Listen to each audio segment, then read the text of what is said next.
Good morning and welcome to the AlabamaWorks webinar series, a monthly webinar designed to provide information and speakers related to the workforce in Alabama. Past webinars are available on the AlabamaWorks website at alabamaworks.com. And now your host, Tim McCartney, Chair of the Alabama Workforce Council. Good morning, everyone. Welcome to AlabamaWorks webinar for April 2023. We have a great lineup of exciting speakers for today, so we hope you will stay with us the whole time. Our first speaker this morning will be Mr. Nick Moore of the Governor's Office of Education and Workforce Transformation. Nick's going to bring us up to date on the monthly labor market report. This is a little bit changed from our normal schedule. Nick's usually the cleanup batter, but he's got a meeting this morning that he's got to attend right after this. After following Nick, we'll welcome Mr. Bryant Noel, who is an agile coach with Fearless IT. He's going to share with us the advantages of using IT as a recruiting tool as opposed to prior methods. Following Bryant is Ms. Jindy Prutzman. She's the Executive Director of Region 5 of the Alabama Regional Workforce Councils. Jindy's going to share with us what they have going on in her region in the workforce area. Following Jindy, we have Mrs. Valerie Isley, who is the Program Manager of Research Projects for the Center for Regional Economic Competitiveness. Valerie will provide an update on the Special Population Report for the state of Alabama. And finishing off today, we have Mr. Greg DiDonato from EBSCO in Birmingham. He's President of Sales with EBSCO. Greg's going to provide us an update on the release of the Talent Triad, which will be coming for public use very shortly. Nick, the floor is yours. Thanks, Mr. Chairman. We're going to talk a little bit about the labor market report today, but from the perspective of labor force participation. And this continues to be a topic of interest to everybody, and we're certainly very glad that we're now talking more about labor force participation and not just about the unemployment rate, both two important metrics, but when it comes to re-engaging populations that may have barriers to participating in the labor force or post-secondary education, a focus on the labor force participation rate is the right way to look at it whenever we're talking about workforce development, and then also the employment to population ratio, which we'll talk a little bit about too. So we're at about 56.7%, not the lowest in our region, but not the highest either. And nationally, we're in the bottom 5 for labor force participation. That's nothing new. And I always want to remind folks that our high water mark was back in 1997 at about 65.1%. And it's been 6 years since Governor Ivey came into office actually today, and back in April of 2017. So it's we're actually exactly where we are now. So that just kind of goes to show you that COVID erased away some of the gains that we have made. And we went up about a percentage point before the pandemic due to real focused efforts on supportive services. And subsequently, since COVID, the entire country has seen about 2 million fewer people participating in the labor force. And so we have gotten kind of back up to par where we were 6 years ago, but we need to do more to help get the folks that are currently not participating into the labor force, but then also looking at it a little bit more concretely or discretely, not just talking about at the state level, but also by county. So when we take a look at our counties, we're actually providing county level labor force participation data in the state for the first time. And we can see that there are certain areas concentrated where there's lower labor force participation. You're not going to see a whole lot of areas, and I know this may play into some of what Valerie will share on our information regarding post-secondary attainment and measuring these credentials by special population. But I would imagine if we laid over these data on non-participation and credential attainment, there would be a pretty good correlation there between areas that see low labor force participation and low post-secondary attainment. So that's why our focus is very much on increasing attainment and labor force together. And that is a recipe that will generate economic growth and greater prosperity, particularly for some of these areas that right now, as you can just see from the map here, have pretty low participation. When we look at our regions, this is just looking at the labor force participation rate and the non-participators. That looks like quite a few people in each region. Not going to dwell on it too much here, but as part of our strategy, we also have to recognize that not everybody in that blue bar are available today or even tomorrow. Everybody 16 and above that is not participating is included, that are non-institutionalized persons. So if you're somebody that's in a 2-income family and you just don't need to work or don't want to work, or maybe you retired early, you're also considered non-participator. So as workforce developers, we've got to do more to figure out who's in our shadow labor force. And that's folks that do want a job, but can't get one because of some X, Y, or Z barrier, first or last dollar thing. Could be, the perennial things we talk about and discuss, transportation, childcare, and housing, or it could be information asymmetry, or just not understanding how to access training or employment. If you take a look at, and I know it's hard to read all those percentages, but we've basically got 25 counties or 24 counties that have less than half of their folks in the labor force. And so we've got to do a particular focus on those counties. And again, they pretty much also overlay with our counties that have the lowest post-secondary attainment rate as well. So a lot of discussion about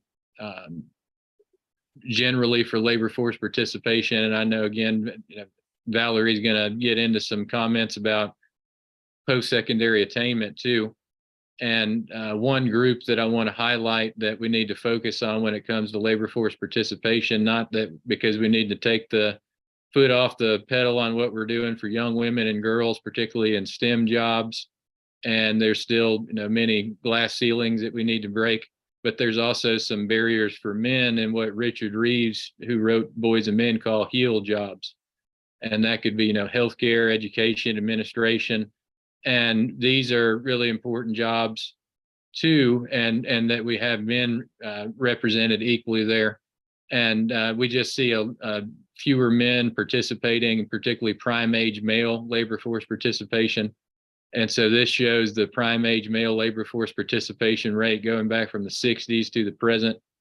And then at the same time, here's the female rate. So that's great that we see many, many more women participating at a higher rate. We want to continue that. But there's just something going on here in particular with our young men, and a lot of different theories, and we're not here to, we can talk about that at another time, but I just wanted to highlight this as a particular group that maybe doesn't get as much discussion when it comes in a particular focus on labor force, but certainly the data does bear that out, that there are some issues going on, and we'll talk about what some of those are next time. But when we take a look at the country and the state, there used to be a lot bigger delta between the percent of the U.S. Labor force participation rate and Alabama, and it's kind of like the country's is also going down too. So we just want to keep this in perspective. But we ultimately would like to see that blue line cross the green line. We want to see, as part of the governor's goal, getting above the national labor force participation rate. So I'll turn it back over to you, Mr. Chairman. We got a lot of work to do there. And part of what I've been saying recently is that we have spent, a lot of time admiring the problem, and now we've got to start doing strategies that actually gets at that. And part of that is breaking down the data on labor force participation at a more local level and geofencing. And as we always like to say, have an evangelical outreach strategy, go out and find people where they are, and getting past the administrative way of doing things where we're waiting for people to show up in our office, which is not really the effective way of doing things when we're trying to increase the number of people that maybe don't understand the services that we're offering and don't know how to access them. We're trying to get them to increase their participation. So look forward to working with you and the rest of the team here to actually get something done about solving this problem, not just talking about it. Well, thanks a lot, Nick. Appreciate the report. It's very important information for us all to figure out some solutions too. So we got to get that labor force participation rate up. Turn the floor over now to Bryant Noel. And Brian, I probably messed your last name up. Is it Noel or Noel? All right, hunting for the mute button. Noel. Noel. Okay. Sorry about that, but Brian, tell us about some IT and recruiting. So this is actually a really good follow-up to what Nick was just talking about.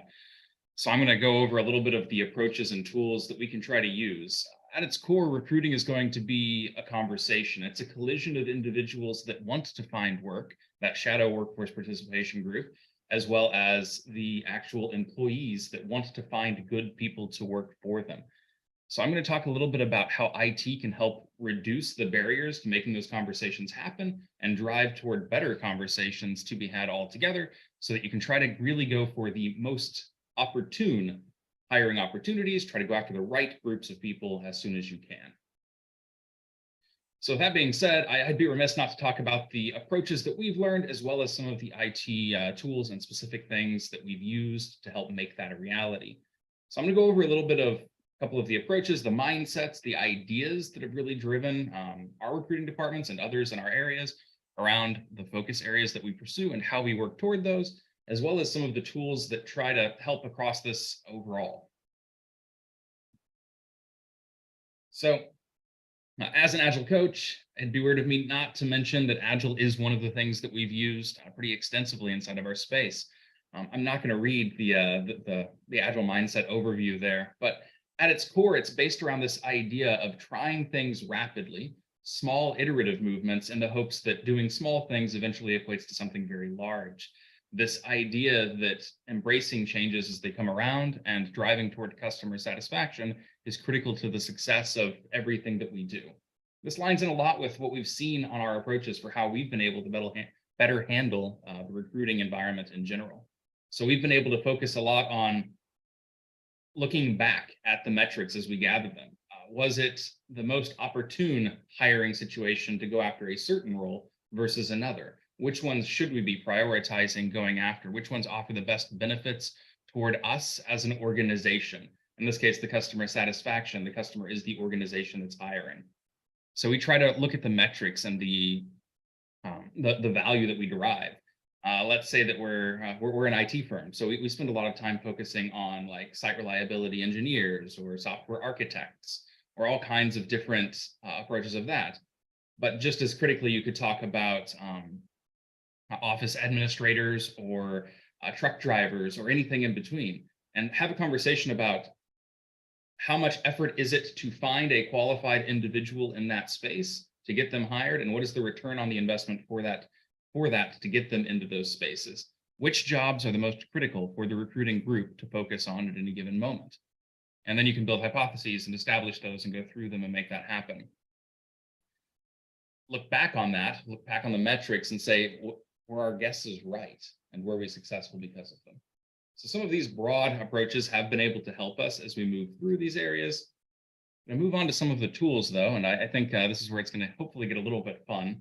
So we've been able to really work on standardizing our processes. So everything that we do needs to go through an understood and consistent approach with everybody throughout the process from start to finish. This lets us reflect again back on how we are behaving. We utilize a variety of different tools for that. We have recording software. We do all of our calls virtually at this point. We don't do in-person interviews anymore. Everything is through systems like this, like Zoom. We are able to record the sessions as we want to. We're able to become far more consistent in our approach. We want everything to be very standardized. We have similar questions. We have similar expectations for answers. We have a consistent flow all the way through the process. And everyone on our recruiting team is familiar with that flow and process, documented, signed off on it, been trained through it. We also utilize an extensive applicant tracking system. In our case, we use Greenhouse, although there's plenty of free tools out there that you can use as well. The purpose and the point of this is that you can visualize the flow of the work that you're achieving. How many applicants do we have for this specific role? Where are they at in the application process? How are we organizing these things? This is a bit after you do the candidate sourcing. And I think that this is where some of the real magic can happen with the IT tools. You should be going where the people are.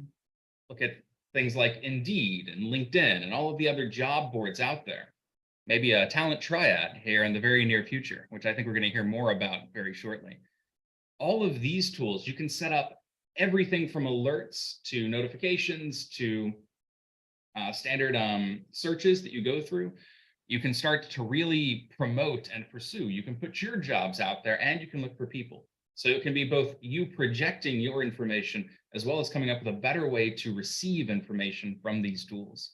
There's a lot of tricks that you can do to really make that happen. But critically, the most important thing, in my opinion, is to be active and make sure that you provide really clear information. The more clarity of information you can provide, the better and more efficient your recruiting efforts can be overall. If you post your job's salary range, for instance, to begin with, you can short circuit a lot of conversations where maybe you don't have to spend as much of your recruiting team's time on upfront conversations. And if you just cut to the chase about that, everybody's on the same page going in, your conversations are going to hold more weight, more value. You're going to be more likely to achieve better things. I, for one, am extremely excited about the talent triad portal coming out soon, because I know that's going to have a great deal of information out there toward these, and specifically toward the shadow labor force that Nick was talking about earlier, and how we can better align toward those. So I'm excited for when that goes live and what that will look like. These are a few of the tools that we use, a few of the ways that we've seen additional success in our recruiting endeavors versus some of the more traditional approaches. I don't have anything else to really go over for this right now, but I appreciate everybody's time. And if you do have questions, feel free to reach out. Thank you all for your time.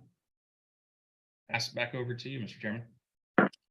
Well, thank you, Bryant. That's very interesting information, and it's really amazing how much advancements the IT world has made in recruiting. So newspapers sort of used to be the primary source of job advertisements, and now we see the opportunity using the IT to get us connecting people looking for work with the employers. So thanks again for all your input, and look forward to working with you in the future.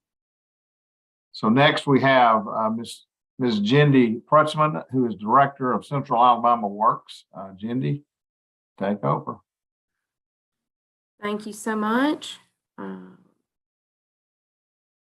Here.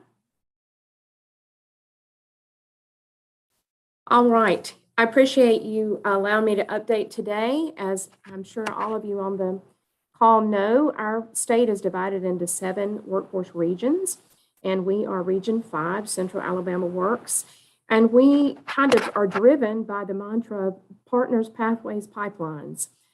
A lot of what is discussed monthly on these webinars directly impacts that statement and falls into line with that. It's really what we're trying to do as a state, is to build these pipelines. Just a little bit about Region 5. We are a very large region made up of 13 counties, population of just over 750,000. We have 21 school systems with 46 high schools. That's a lot. 7 community colleges, 7 universities, and 9 Alabama Career Center locations. That's including satellite locations. But we stretch, as you see, from Perry and Dallas in the west all the way to Chambers, Lee, Russell in the east. So we have a lot of both rural and suburban areas within our vast area. Our focused mission is that we bring industry job seekers, students, and training providers together to find solutions for workforce needs. That is about as clear as we can make it for a job that's sometimes very nebulous, but we enjoy it. Our team, as you notice, we've doubled in size over the past few months in preparation for the work that we do. We've added 2 new people, Lisa Ruffin and Seth Maggard, and rounded out a nice team here that we hope we're able to serve our individual counties a little better. Talking first about partners. Who are our partners? Well, the work of the Regional Workforce Council is often just that of a connector and a convener. So you better know who your partners are, because a lot of times I'll say, we know a lot of things, a little bit about a lot of things, because if you don't know what's going on, then that's very difficult to connect your business partners to exactly where they need to be. So of course, we work with commerce and labor. We also have great relationships with our economic developers, chambers of commerce, and then our education, our community colleges, our K-12 programs, and then training providers, and last but not least, nonprofits. This falls into what Nick was talking about with our special populations. We're doing some work right now within the nonprofits of trying to connect and know more of what our nonprofits are doing, because we're seeing that as for the shadow labor force and for those that aren't in the labor force right now. Not only that, but we're seeing some great programs out there that our businesses could use as well. If they knew of an employee that was struggling in some certain area, if they knew to connect back with a nonprofit, that might be greater retention and just help grow the workforce in general. One of the main things I want to talk about in partners, we have a group. We partner with our career coaches, of course, and we have 21 career coaches right now in our region. That's up from 13 last year, and hopefully we'll have even more next year. We call our group, we call our meeting Career Coach Connect. We meet 4 times a year. These are our boots on the ground. These are the ones dealing with the students that what I call the captive audience right now, the ones that we can still try to influence before they graduate. One of the things that we've done the past couple of years is something called Made in Region 5 boxes. And what this has done is capitalize on the Made in Alabama slogan, but to try to show our students as well as our teachers and career coaches what's made in their backyard. We packed these boxes complete in the box Made in Region 5 from International Paper, and put those into the hands of our career coaches, who go out and then can recruit with our 8th graders, talk about CTE offerings, all the many different jobs that are included in that, IT included, but just for them to see some of the examples of what's in their backyard and that you don't have to move and go out of state to find a great job. Another pathway that we're working right now, we have used our virtual reality headsets, and through our career coaches, we're invited to a lot of career fairs. Oftentimes we're just kind of sitting there since we don't have a product, but now that we have VR, it's a way to show them some of those careers out there, and then for us to connect with all those area businesses as well. Been a great opportunity for us to connect with students there. And then the Career Discovery Virtual.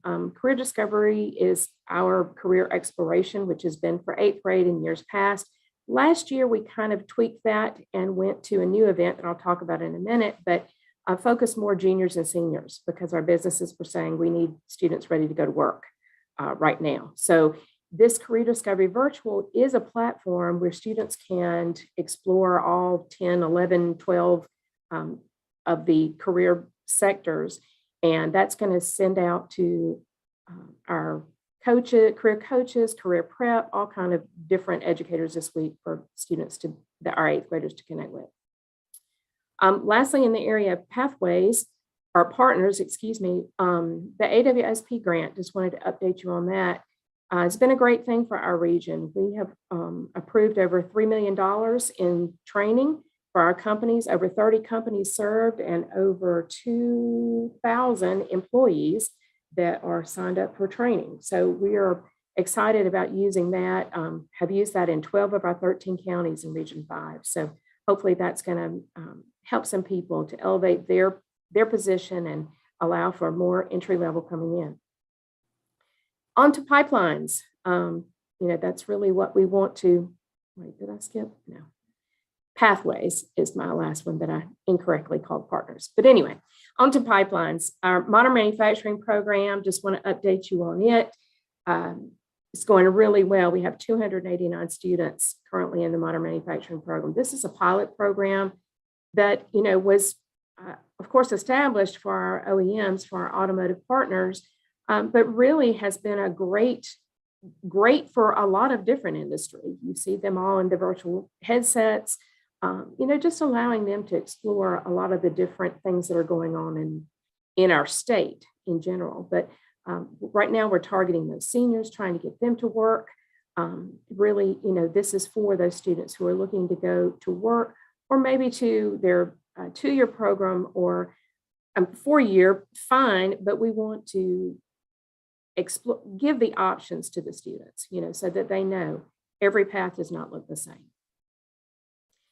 Moving on, Career Discovery CD to Work. That is the program that launched last year. Last year, we did 6 hiring events all across our region, targeted at seniors that were going straight to work. We connected 800 seniors with 147 businesses.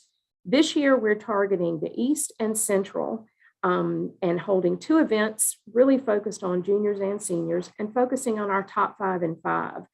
If you go to our website, you'll see a great interactive document that focuses on those top 5 industries in Region 5, being manufacturing, healthcare, IT, construction, and transportation, distribution, logistics, and giving them just, some samples of some jobs and how do you get there and what does this look like and all of that. So we're really trying to focus in on those things that we need in our state,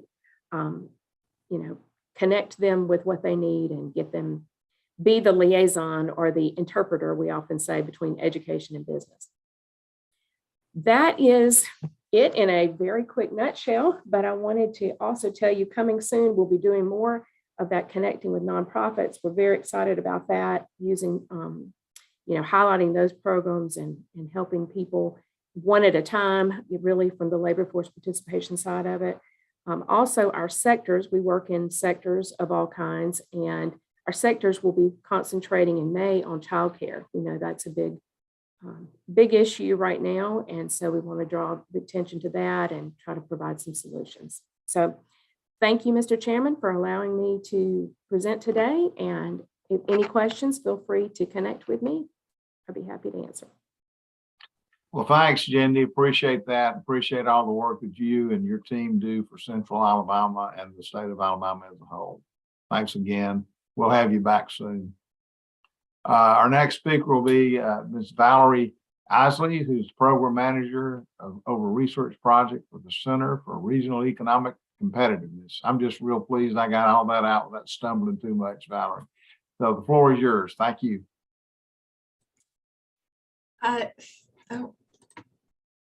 Thank you so much for having me. I am suddenly having very technical problems. Can I trade places with someone?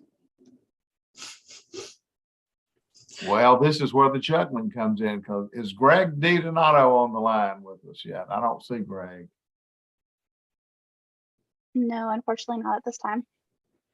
Okay. Okay. We will try it out and hopefully it'll work. Please forgive We'll struggle through it. That's okay. That's fine. We're nothing if not adaptable and flexible. So let's see what happens here.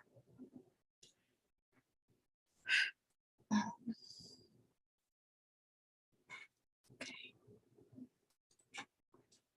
Thank you for your patience. Oh, it appears that maybe I might survive.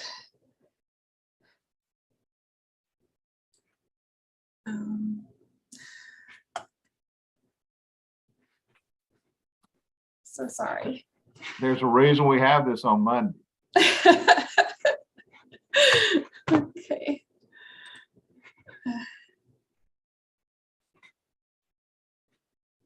Okay, I think it's gonna work now. Great.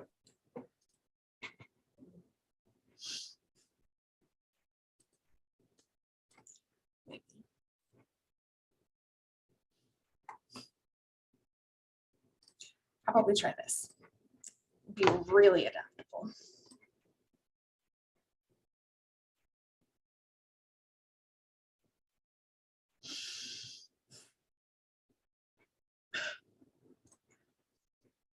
I promise I was ready just a few minutes ago. I'm so sorry.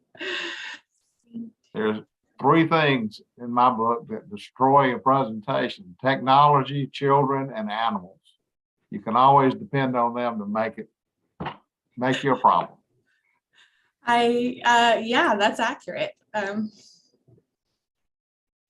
I wish I had one of those others to blame right now. Okay, let's have a go. Can you see? There you go. Oh, okay, success. Well, we know the rest of the day is going to go really, really well now. So, good morning. Thank you so much for having me and for your patience. I appreciate it. I'm Valerie Isley. I am program manager at the Center for Regional Economic Competitiveness. We are a nonprofit that focuses on using data to help regions and states make informed decisions for economic and workforce development.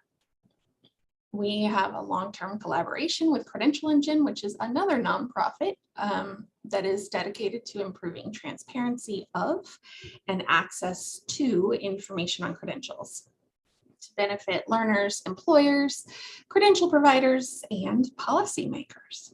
So through Credential Engine's work in Alabama, we were introduced to the governor's office to create these reports to assess credential attainment towards the Success Plus goals. So the Success Plus Attainment Goal Progress report that I'm sharing with you counts individuals who earned their first credential. And this includes people ages 16 to 64 in Alabama from 2018 to 2021. And why did we count this attainment? To set a baseline for measuring attainment and progress towards this goal. Additionally, we have the opportunity to celebrate success and bring attention to opportunities for systems improvements and offer some recommendations to inform your decision-making. So here's a quick slide of the progress report that we presented in June. That report presented first credentials attained by people ages 16 to 64. I know I sound like I'm repeating myself because I am, from 2018 to 2021 in each of the state's regions. And the state has made real progress to the goal of 500,000 newly credentialed people. And Alabama's nearly halfway there as of last June. So today I'm sharing with you the attainment we found related to the 16 special populations shown here. Based on the information available, we're able to present attainment on one special population. These are people who identify as American Indian, Alaska Native, Native Hawaiian, and other Pacific Islander only. So those people who don't also identify as Hispanic. We found 2,394 people in this special population who earned their first credential since the attainment goal was established in 2018. This is the only special population we can present a reliable count of. And that's because the capacity for recording and reporting on students in 2018 and 2019, 2020 was still very limited. Fortunately, there is good news. Most of the agencies we worked with described big efforts to modernize and align their systems since then. For now, 6 of the agencies we work with collect demographic data, including race, ethnicity, gender, and age. There are some other agencies who are able to collect more detailed information, but until there's more widely adopted and integrated modernized systems, this is the information we have available. So if you're interested in learning more about strengths and opportunities for all 14 agencies we worked with, I encourage you to take a look at the report. We also included information about the progress so far in measuring the attainment of each of the special populations with a little explanation of why we're not presenting that in the main report. So this QR code will take you to the AlabamaWorks website where the PDF report is available for download. And now I'm going to go over the recommendations that we present in the report. So first, use the available data to measure credential attainment by demographic group. Even when it's difficult to measure a special population, it is still possible to understand trends by comparing these groups.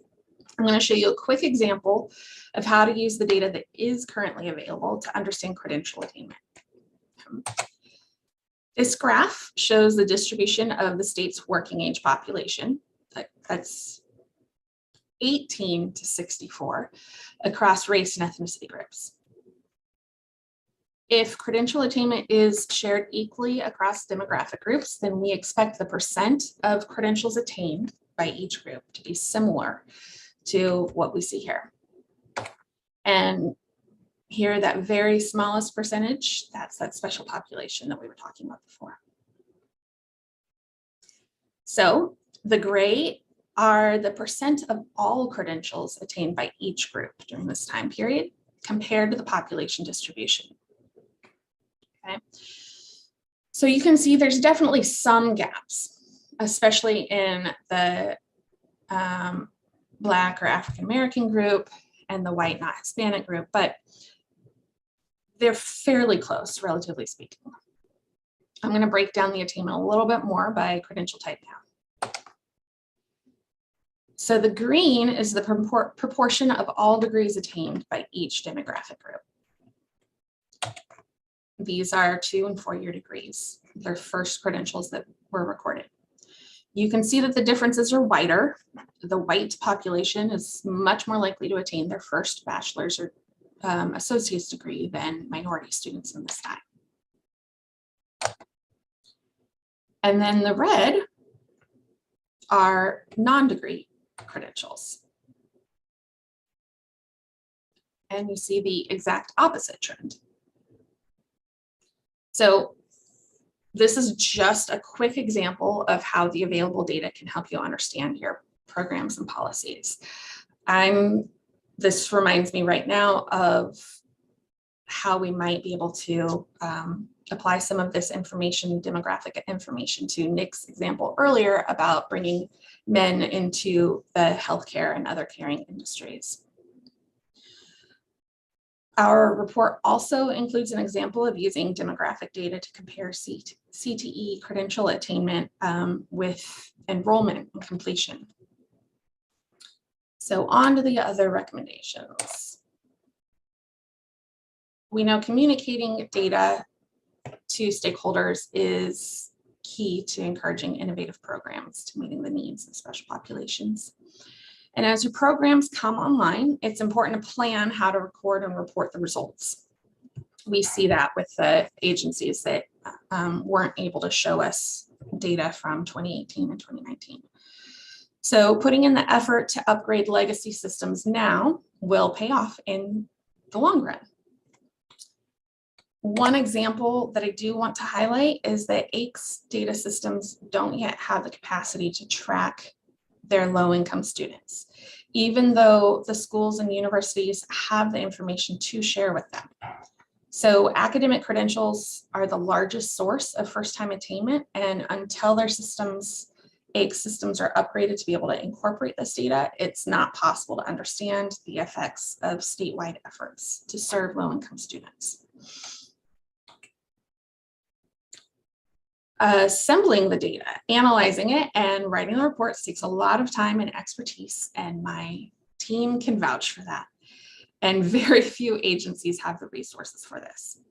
So building capacity for analysis with each agency is vital, and we have two economical strategies here. First, connect with universities to bring on interns for data analysis. And an extra benefit of using these programs is to build that strong pipeline for careers in government.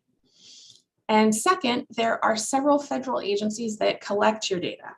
Make sure to get the full benefit of that data collection effort.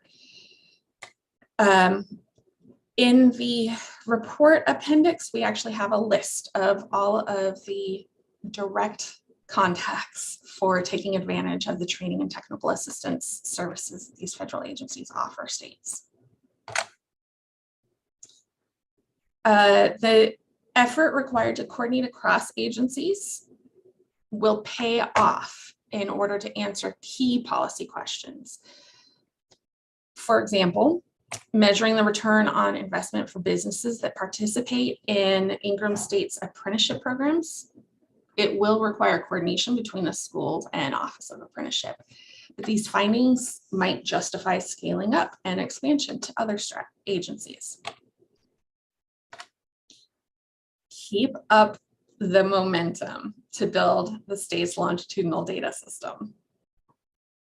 Agencies need to come to a consensus for defining their populations, their credentials, and identifying attainment in special populations. Cooperation to align systems can reduce the burden on individual agencies also.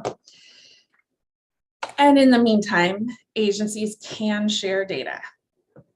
The Adult Ed's recent launch of the ACE program demonstrates that coordination with the community college system and the Department of Ed. Finally, continue to expand your work to address barriers and build pathways for special populations. So one barrier for veterans can be addressed by increasing coordination between state licensing boards. The current decentralized system is difficult to navigate for me and for veterans. So licenses might be an important way for veterans to be credentialed and given credit for their military training and expertise. So summing up, 2 main points I hope you will remember. To support credential attainment of Alabama special populations, you need to use your available data now and increase interagency coordination as much as possible, planning for the future. And I encourage you to look at the actual report. The QR code will take you to the AlabamaWorks website to download the PDF. And thanks for having me today.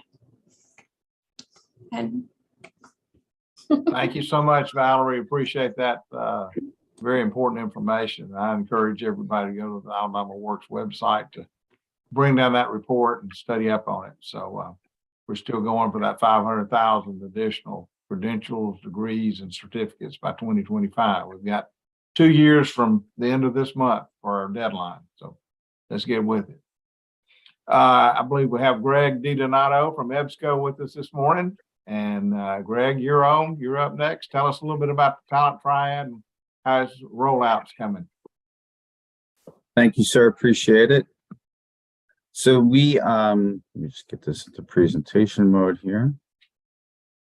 No, that's not where I want to. There we go. So the talent triad has officially launched in pilot phase. We are ready to move forward. The technology is available. We demonstrated it to Nick Moore last week, and we are ready to start rolling out. So the key here, one of the things I want to emphasize on the webinar today is we're really looking for strong engagement in the month of April from employers. We had a terrific meeting about a month ago at the EBSCO headquarters with several employers there as a part of the cohort. We've had lots of engagement throughout the last 6 months from different groups, and we'd love to continue to push that forward. So what we want to do is, now that the technology is ready, now that we're in pilot mode, we want to send out very strategic invites to employers throughout the month of April to start to develop additional skills-based job descriptions in the pilot through April. In May, we're going to be engaging with learners, and then in June, we're going to be engaging with education and training providers. Through the next 3 months, if we can accomplish our goals that we're looking to set for each of these groups, we will be ready to launch with enough data, with enough opportunities, with enough students' job descriptions, that the Talent Triad will successfully launch in the month of September for all Alabamians as an open site for everybody within the state, for all employers, for all students, for all citizens. And we will be able to show full engagement as a true working talent triad model where students and job seekers will be matched with recommended jobs, and employers will students employers and job seekers will start to see those matches and recommendations come to life. But for the next 3 months, it will be by invitation only, so that we will be very successfully directed to these different groups for engagement. So we're going to be sending out invitations to all the employers that we have engaged with so far, but we'd love to also gather additional employers. We'd love to be able to send out additional invitations. Please feel free to contact me directly if you'd like to receive an invitation. I can put my contact information in the chat for everybody, but certainly Chairman McCartney or anybody on the team can send out my information, so we can be contacted beyond this webinar as well.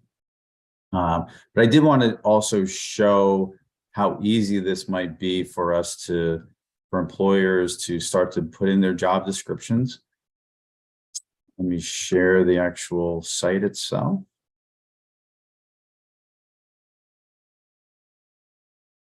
So once you are sent into the talent triad, once we get your information, we'll create an account for you. You'll have a learn and earner wallet opportunity or an employer wallet. As an employer, we would like you to start putting in your company profiles, and then we'll be able to go right to the skills-based job descriptions and start to create skills-based job descriptions right within the solution. So you can put in your company name. This would be pulled from your company profile. Company overview as well will be pulled in from your company profile. The job title. So there are a few requirements to this, but just as an example, if RN, the medical field is one of your job descriptions, you can put in the sector, the categories, department, job types, the types of work environment. Will it be in-person, remote, or hybrid? Obviously, the address and all of the above. Base salary, if you want to highlight that as well as a part of your job description, whether that's per year, month, whether it's a contract position, etc. But here's where the job descriptions start to differ from traditional job boards. Because of the work that Alabama has done and that the ACCCP has done, and we partnered with everybody to this point, the job descriptions get very easy for you to start to input. So let's just take an example. One of the requirements might have to do with bloodborne pathogens or some sort of blood draw. All you have to do is start typing in required skills, and all of these job descriptions begin to start to come out. You just click on them and they start to populate as a part of your job descriptions. We really are trying to take away all the guesswork. We're trying to take away as much additional training that might be needed to be a part of this overall solution. So all of the skills should be easily found. If you don't have a skill, or if a skill is not already pre-populating, as an employer, you do have an opportunity to help backfill some of the skills that might not be readily available, that were not a part of the Alabama ontology already. And we'll be able to create new skills and opportunities by you simply typing in a new job description that might be completely out of bounds from what ACCCP had already created from an ontology standpoint. And that will start to add into the ontology itself. So you'll be a contributing member as an Alabama employer to the overall success of the talent triad, not only because of your being a part of the talent triad and creating job descriptions, but also creating new skills to add into the ontology. All of those skills, preferred skills and required skills, will get reviewed by the committee as well. So we'll make sure that they're vetted out before they're automatically added to the ontology. But that will be a part of your opportunity to customize the ontology. But it should be very simple. Publish date, apply URL, and then all of these skills will immediately get posted as a part of the skills-based job descriptions that we're starting to see. So there'll be real jobs, there'll be real postings. Then once we start to engage with learners and we complete the pilot, We will also then you'll begin to see recommended candidates that start to come back to you as an employer based on the skills that are required, the certifications that are required, the credentials that are required, et cetera. So this will continue to build on each other as you work through these different opportunities. As a part of this, required credentials as well. Immediately you start to type in required credentials, and here you'll start to see the credentials coming from the community colleges. That will be a requirement. It doesn't have to obviously be from the community college, but the different certifications themselves will become a part of the job description. So most of what we have you fill in will be readily available. It'll be a part of a bank of skills and credentials and opportunities that we've already built into the Talent Triad system, and it should be a simple point and click exercise for most employers throughout the state. So the heavy lifting really has been done for you, and it will continue to grow as new opportunities get built in. And then, like I said, the candidates will also then start to populate as our engagement over the next 6 months increases. So again, really what we're asking for at this time is engagement from Alabama employers, engagement to create new job descriptions, and then you'll start to see all of the work that you're putting into this start to pay off as the engagement with the learners and earners come into the month of May, and then education training providers come into the month of June.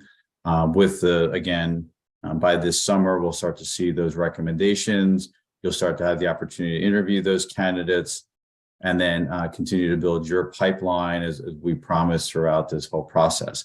Again, with the full launch being open to everybody in September. But for now, we're going to limit it to invite only by request that does come in from you all.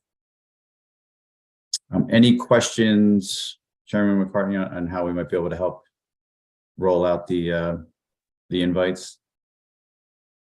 No, sir, not right now. It sounds like you had a good plan, and we're really excited about the forthcoming rollout, and I think we're going to really make some great gains. So really appreciate the partnership. No, thank you very much. Well, thank y'all again. That completes our webinar for April. And I want to thank all the speakers again, Bryant from Fearless IT, Jindy from Region 5, Central Alabama Works, Valerie Isley from the CREC, and Greg DiDonato from EBSCO, and of course, Nick from the Governor's Office. So thank y'all again for participating. Anybody that has questions for any of our speakers, please send them to the AlabamaWorks website, and we will send it out to the speakers.